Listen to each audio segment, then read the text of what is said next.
नमस्कार श्रोते हो, दीपक रेगे कथाकथन चॅनलवर तुम्हा सगळ्यांचं मनापासून स्वागत. श्रोते हो, आज तुम्ही ऐकणार आहात डॉक्टर अनघा केसकर यांची कथा हुरहुर. समोरच्या भिंतीवरच्या घड्याळात 5:15 वाजून गेले होते. केव्हाची मी कामं उरकून तयार होऊन बसले होते. हेमांगीची शाळेतनं येण्याची वेळ केव्हाच होऊन गेली होती आणि ती आली की तिला कॉफी आणि शिरा देऊन मला बाहेर पडायचं होतं. पण शहाण्या माणसानं कोणाची वाट पाहू नये हेच खरं. उगाच आपली घालमेल होते आणि येणारा आपल्याच तारेत निवांत येतो. पुन्हा आपल्यावरच आल्या आल्या उतावळेपणाचा शिक्का मारतो. हे सगळं मला समजत होतं, तरी चाळा म्हणून मी व्हरांड्यात आले. बेचैनपणे लांबवर कुठे दिसतीये का खोळाबाई म्हणून बघायला लागले. कोपऱ्यावरच कोणाशी तरी बोलताना दिसतीये. अगदी हसून माना वेळावून बोलतायत बाईसाहेब. इतक्या लांबूनही तिचे ते लाडीक हावभाव बघून आनंदाची आणि अभिमान मिश्रित कौतुकाची एक लहर माझ्या सर्वांगावरनं दौडत गेली.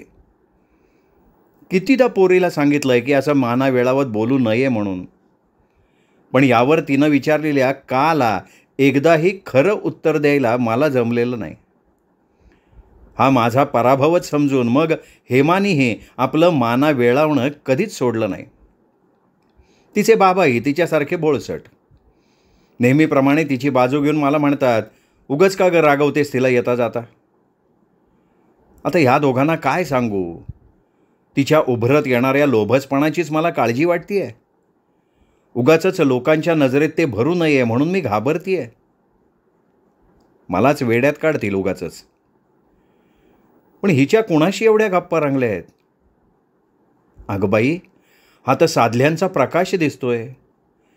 आता काही नडलंय का त्याच्याशी एवढं बोलायला. हेमांगीचं माझ्याकडे लक्ष गेलं आणि आपला समोरचा किंचित तिरका असलेला दात ओझरता दाखवत माझ्याकडे बघून ती हसतीये. मीही आतल्या आत खडीसारखी विरघळतीये. पण नाही, आज हिला थोडं रागवलंच पाहिजे. मी स्वतःला बजावलं. पायऱ्यांवरनं ढांगा टाकत फुलत्या श्वासानं ती दारात यायच्या आत मी दार उघडलं. आल्या आल्या रागवायचं अगदी जीवावर आलं म्हणून आधी कॉफी करायला आत पळाले. माझा जामानिमा बघून हेमांगी थबकली आणि चित्कारली, अय्या आई, सॉरी मी विसरलेच होते, तुला आज बाहेर जायचं आहे ते. नशीब बाई, आत्ता तरी आठवलं. मी धुसफुसले. अगं आई, स्वातीला ना तिच्या बाबांनी हैदराबादहून नवीन ड्रेस आणलाय, मस्त आहे. स्वातीने खूप आग्रह केला म्हणून गेले होते 5 मिनटं. तो काकूंनी बळे दहीवडे खायला घातले म्हणून एवढा उशीर. बरं, कळलं मला. आणि त्या प्रकाशबरोबर कशाला बोलत बसली होतीस, इतका उशीर झाला होता तर. मी थोडं रागवूनच विचारलं. प्रकाशचं नाव काढताच हेमांगीचा हसरा उल्हसित चेहरा एकदम बदलला.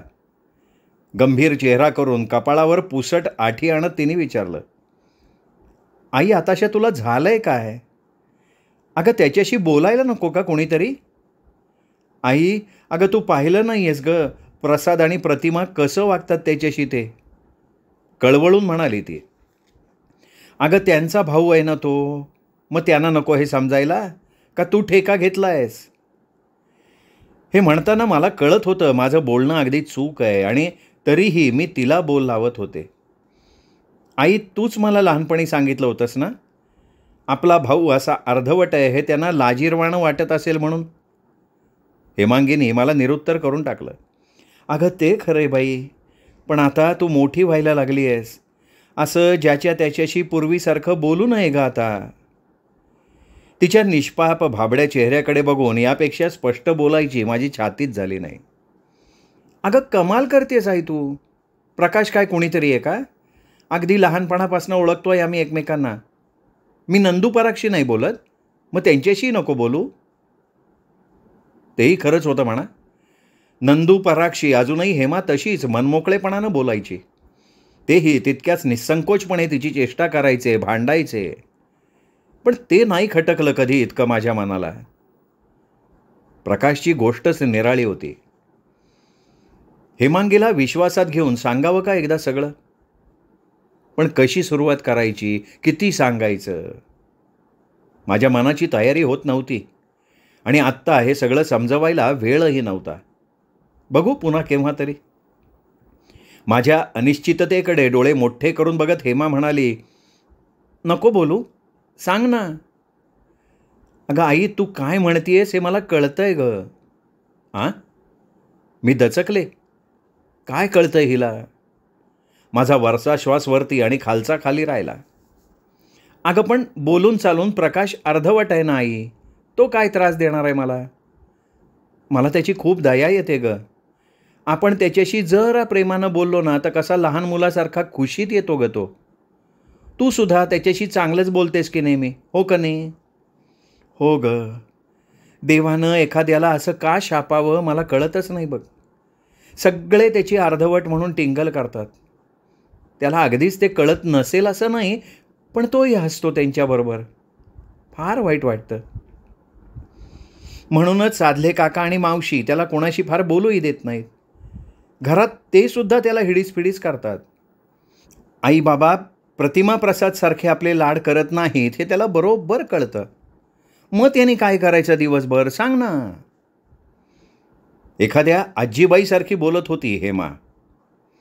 तिच्या एवढ्याशा मेंदूत हे विचार येत असतील अशी मला कधी शंकाच आली नव्हती.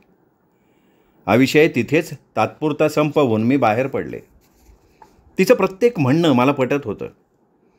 माझी हेमा खरंच मोठी व्हायला लागली होती.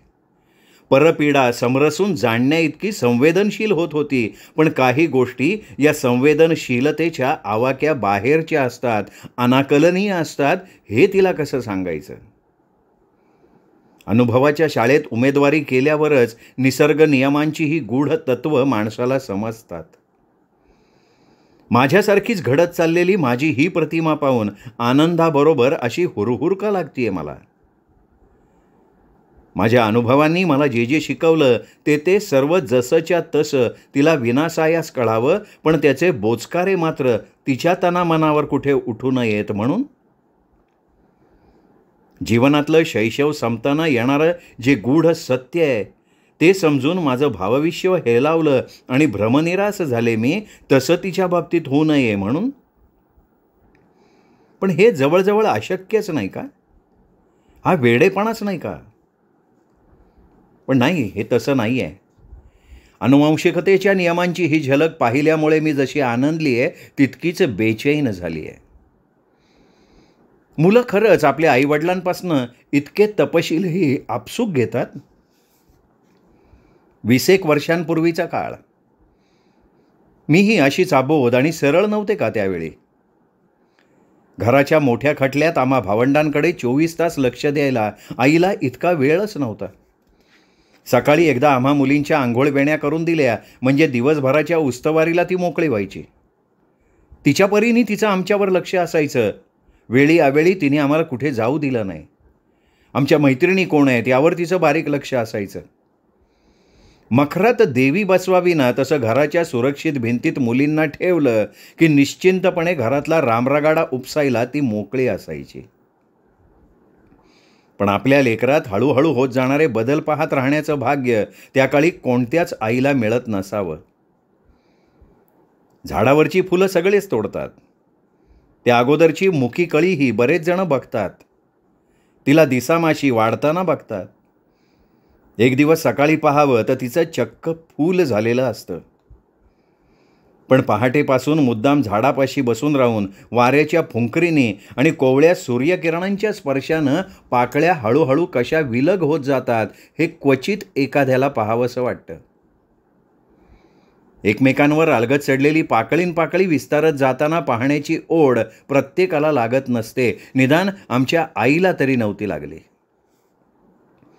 एका दृष्टीनं पाहिलं तर ती सर्वच पिढी फार व्यवहारी आणि भावनांचं फारसं अवडंबर न माजवणारी होती. कदाचित परिस्थितीने त्यांना तसं बनवलं असेल. काही बाबतीत त्या पिढीतल्या आया आमच्यापेक्षा नशीबवान म्हणायच्या. त्यांना एक धोपट मार्ग नक्की माहिती होता. लग्न करून देईपर्यंत मुलीचं कौमार्य जीवाच्या आकांतानं जपायचं आणि एकदा त्यांना त्यांच्या घरी पाठवलं की सुटकेचा निश्वास टाकायचा. आणि हे करताना उगाच खोलात शिरून कुणाच्या मनाबिनात डोकवायचं नाही. त्यामुळे आमच्याप्रमाणे अशी सुखासुखी त्यांना हुरहुर लागायची नाही. आता आमच्या मात्र 5वीलाच ही हुरहुर काळजी पुजलेली आहे. तसं नसतं तर आज मला हेमांगीमधल्या बदलामुळे जसं गाभोळलेली आंबटगोड चिंच खाल्ल्यासारखं वाटतंय, ते माझ्या आईलासुद्धा त्यावेळी वाटलं असतं. मग माझ्या पुढे उभ्या ठाकलेल्या अज्ञात निसर्गसुलभ भावाविष्कारांची तिला त्यावेळी जाणीव झाली असती. इथून पुढेच अज्ञाताची दालनं माझ्या पुढे चटाचट उलगडत जाणार आहेत. त्यांच्या दर्शनानं मी स्तिमित होणार आहे. कदाचित आजवर जपलेल्या चांगल्या वाईटाच्या माझ्या कल्पनाच तळापासून घुसळून निघणार आहेत, हेही तिला कळलं असतं. तसंच माझ्या भावूक डोळ्यांना न दिसणारे पाण्याखाली बेमालूम दडलेले धोक्याचे हिमनग तिला जाणवले असते. मग आज जशी मी माझ्या सदिच्छांचं कवच हेमांगी भोवती गुंफायला बघतीये ना, तसंच तिनेही केलं असतं. घराच्या 4 भिंतीत सुरक्षितता असते असं जे गृहीत तिने धरलं होतं, ते तसं तरी खरं होतं का? तसं असतं तर काकूंच्या सख्या भाच्यापासून, सतीशपासून मला कुठेतरी धोका आहे हे तिला नसतं का समजलं?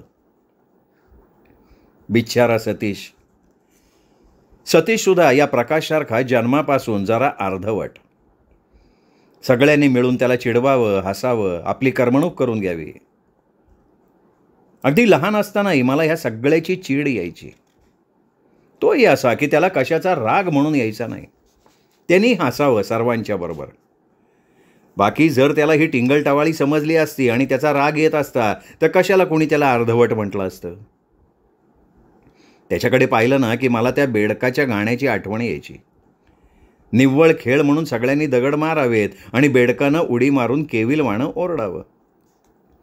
बेडकाचं ओरडणंही त्या मुलांच्या मनाला स्पर्शून जात नव्हतं.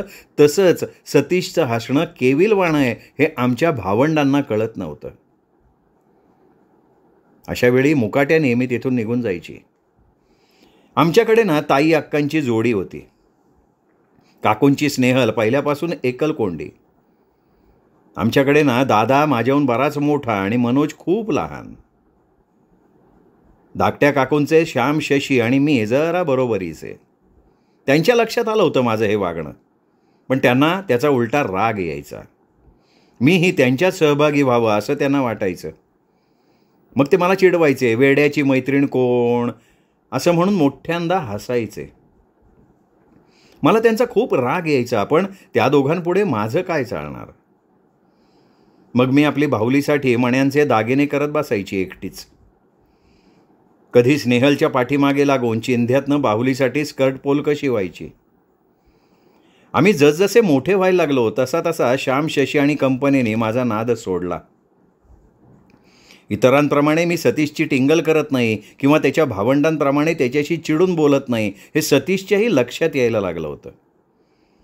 थोडी का होईना वयाप्रमाणे त्यालाही समज येत होती. आताशा तो जरा हट्टी आणि चिडकासुद्धा होत चालला होता, पण मला मात्र तो त्याच्या छोट्या छोट्या जमती आणून दाखवायचा. मी काय म्हणते ते बघायला थांबायचा. वेडवाकडं काढलेलं बाळबोट चित्र, नाहीतर अगदी 3रीतल्या मुलानं करावी अशी कागदी बोट, असलं काहीतरी तो मला दाखवायला यायचा. फक्त जरा ही रेघाची फुगीर काढायची होतीस रे. मान वाकडी करून चित्र पाहत मी एक्सपर्ट्स ओपिनियन द्यायची. नाहीतर अय्या किती मस्त केली आहेस रे बोट असं तोंड भरून त्याचं कौतुक करायची. आणि ते ऐकून त्याचा चेहरा इतका खुलायचा की काही वेळा माझ्या ढोंगीपणाची लाज वाटायची मला. तरी पण माझ्या छोट्याशा कौतुकानं काहीच न गमावता त्याला जर मजा वाटत असेल तर शब्दांची कृपणता कशाला असं माझ्या मनात येई. सतीश 5वी-6वीपर्यंत कसा बसा गेला. पुढे तेही शक्य होईना तेव्हा शाळा सोडून घरी बसला. मी त्याच्या मागे होते 2 वर्ष, पण भराभर त्याच्या पुढे गेले. मैत्रिणी, शाळा, गाण्याचा क्लास या सगळ्यात आता माझा वेळ कसा भराभरा जायचा. शाळेला, क्लासला जायला मला काकूंच्या माहेरच्या घरावरनं जावं लागायचं. बऱ्याच वेळा सतीश नुसता दारात उभं राहून नखं कुरतडत असायचा, नाहीतर खिडकीतनं रस्त्यावर बघत असायचा. प्रत्येक खेपेला मी त्याच्याकडे बघून मनात म्हणायची की हा वेळ घालवत कसा असेल. आताशा त्यांनी नवीनच सुरू केलं होतं. मी दिसले की तुम्हाला काय स्कॉलर असं म्हणायचा. मी त्याच्या पुढे गेले होते ना. त्याबद्दल खेद, असूया, अक्षरशः क्षुद्र भावना त्याच्याकडे शहाण्या माणसांप्रमाणे नव्हत्या. त्याच्या परीनं तो आपलं स्कॉलर म्हणून माझं कौतुक करायचा प्रयत्न करतोय हे मला समजायचं. कधी मी नुसतीच हसायची, तर कधी एखाद्या लहान मुलाशी फुरंगटून बोलावं तसं कृतक कोपानं विचारायची, बघा मला स्कॉलर म्हटलंस तर बोलणार नाही तुझ्याशी. मग पुढे 2-4 दिवस तो मला येता जाता भाबडेपणानं विचारायचा, रागावलीस? मी रागावलेली नाही आहे हे मला सांगून सांगून कंटाळा यायचा. आमची प्रश्नोत्तरं अशीच कायम आलटून पालटून चालायची. खरं म्हणजे आता मला त्याच्याशी बोलायलाही वेळ नव्हता आणि त्याच्या पातळीवर जाऊन नवीन संभाषण शोधण्यात तेवढा रसही नव्हता. दिसामाशी आमच्या सर्वांच्यात अंतर्बाह्य बदल होत होता. श्याम, शशी दोघे शिष्ट व्हायला लागले होते. रस्त्यात मला ओळखही दाखवायचे नाहीत. माझ्या मैत्रिणी दिसल्या की रस्ता क्रॉस करून जायला हवं असं त्यांना वाटायचं. त्यांच्या मित्रांसमोर एकदा मी श्यामकडे नुसतं पेन मागितलं होतं तर बाप रे, केवढा रागावला तो माझ्यावर. चेहरा अगदी लालबुंद झाला होता त्याचा. घरी येऊन तावातावानं आईला सांगितलं की काकू, हिला सांगा आमच्याशी उगाच रस्त्यात बोलायचं नाही म्हणून. आता माझ्या आईने तरी रागवावं का नाही, पण ती आपली हसू लपवत मलाच रागवली. मला खूप आश्चर्य वाटलं. मनोज माझ्यापेक्षा अगदी लिंबू टिंबू, पण तो खुशाल माझ्या वर्गात हवं तेव्हा रबर नाही तर पट्टी मागायला यायचा. पण मला नाही कधी त्याची लाज वाटली. उलट वर्गातल्या मैत्रिणी त्याचे गालगुच्चे घ्यायच्या, लाड करायच्या, तेव्हा मला किती बरं वाटायचं आपल्याला असा लहान भाऊ आहे याचं. फक्त बदलला नव्हता सतीश. तेच ते वागणं आणि तसंच खिडकीत रिकामटेकडं उभं राहणं. म्हणजे तसा तोही बदलला होता. आता त्याची उंची खूप वाढली होती. अंगाने तो चांगला आडवा तेडवा व्हायला लागला होता. पण चेहऱ्यावरचे ते बावळे भाव आणि वेडीवाकडी तोंड करत बोलायची लकब ती मात्र तशीच. आता तर ते पूर्वीपेक्षा जास्त ओंगळवाणं दिसायचं. त्या दिवशी शाळेत जायला निघाले तर काकूनी हाक मारली. दप्तर अडकवून तशीच गेले तिच्या पुढे आणि विचारलं, काय गं, मला लवकर जायचं आहे आज. अगं, जाताना जरा माझा निरोप सांगायचा आहे वहिनीला, प्लीज जाता जाता कर की तेवढं काम. अगं, तू श्यामला नाही तर शशीला सांग की, मला आज डान्सची प्रॅक्टिस आहे. ते पण त्याच रस्त्याने येतात जातात ना. अगं हो, तेही तिथूनच जातात, पण त्यांना काही निरोप धड देता येणार नाही. धांदरट आहेत मुलखाचे, काहीतरी विसरतील आणि मग होईल घोळ. बरं बरं सांग लवकर. मला आपल्या वेगळेपणाची, शहाणपणाची नव्यानं जाणीव झाली होती आज. त्या तारेतच मी निरोप ऐकला. वहिनीला म्हणावं 12:15 तयार राहा, मी आणि कमल येतो, तिघी बरोबर जाऊ सराफांच्याकडे. निरोप मनाशी घोळत नेहमीप्रमाणे मामींना बघायला मी स्वयंपाकघरात डोकावले. गॅसवर कुकर फुसफुसत होता, पण मामींचा पत्ता नाही. अगदी थेट मागच्या दारापर्यंत त्यांना शोधत गेले तर तिथेही त्या नव्हत्या. शाळेला खरं म्हणजे उशीर होत होता, पण निरोप दिल्याशिवाय जाणार कशी. तशीच धडपडत वरती निघाले तर जिन्यात सतीशची गाठ पडली. आत्ता त्याच्याशी फालतू गप्पा करायला मला वेळ नव्हता. मामी कुठं आहेत? तसाच दडा जिना चढता चढता मी विचारलं, पण हा काही बोले ना, वाटेतनं बाजूला होईना. अरे मला उशीर होतोय रे, सांग ना मामी कुठं आहेत? मी हताशपणे म्हटलं, पण तो रस्ता देईना. इतक्यात मामी वरतून आले आणि सतीश भरकन वर निघून गेला. मी निरोप सांगितला आणि त्याच पावली घराबाहेर पडले. काहीतरी चमत्कारिक बेचैनी मला जाणवत होती. कशाची तरी भीती वाटावी तशी छाती धडधडत होती. मी सतीशला घाबरले होते? मला कळेच ना. मी झटकन मागे वळून बघितलं तर सतीश वरच्या खिडकीतनं माझ्याकडेच बघत होता. मग मात्र एकदाही मागे वळून न बघता मी वाघ पाठीमागे लागल्याप्रमाणे शाळेत पळत गेले. दिवसभराच्या व्यापात हा प्रसंग मी विसरूनही गेले.